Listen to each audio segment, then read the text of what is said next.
ಮೊಟ್ಟೆ ಗ್ರೀನ್ ಮಸಾಲ ಹೇಗೆ ಮಾಡೋದು ಅಂತ ತೋರಿಸ್ತೇನೆ ನೋಡಿ. ಇವತ್ತು ಒಂದು ಬಾಣಲಿಗೆ ಸ್ವಲ್ಪ ಎಣ್ಣೆ ಹಾಕಿ ಸಾಸಿವೆ ಚಟಾಪಟ ಅಂತ ಇದ್ದ ಹಾಗೆ ಸ್ವಲ್ಪ ಕರಿಬೇವಿನ ಸೊಪ್ಪು ಕೂಡ ಹಾಕಿ ಅದು ಕೂಡ ಚಟಾಪಟ ಅಂತ ಇದ್ದಾಗೆ ಅದಕ್ಕೆ ಸ್ವಲ್ಪ ಈರುಳ್ಳಿ ಹಾಕಿ, ಕಟ್ ಮಾಡಿರೋ ಈರುಳ್ಳಿ ಹಾಕಿ ಚೆನ್ನಾಗಿ ಮಿಕ್ಸ್ ಆಗ್ತಾ ಇದ್ದ ಹಾಗೆ ಅದಕ್ಕೆ 1 ಸ್ಪೂನ್ ಅರಿಶಿನ ಹಾಕಿ ಮತ್ತೆ ಮಿಕ್ಸ್ ಮಾಡಿ.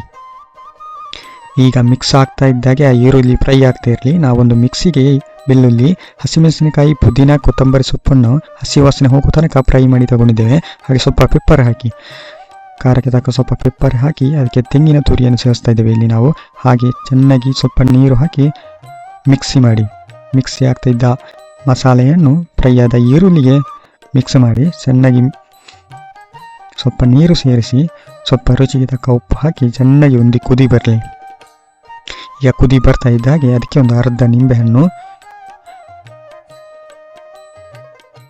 ಹಾಕಿ ಮಿಕ್ಸ್ ಮಾಡಿ ಚೆನ್ನಾಗಿ ಕುದಿ ಬರ್ತಾ ಇದ್ದಾಗೆ ಬೇಯಿಸಿ ಕಟ್ ಮಾಡಿ ಇಟ್ಕೊಂಡಿರೋ ಮೊಟ್ಟೆಯನ್ನು ಸೇರಿಸಿ ನೋಡಿ. ಮೊಟ್ಟೆ ಸೇರಿಸಿದಾಗೆ ಬಿಸಿ ಬಿಸಿ ಗ್ರೀನ್ ಮಸಾಲ ಗೊಜ್ಜು ರೆಡಿ.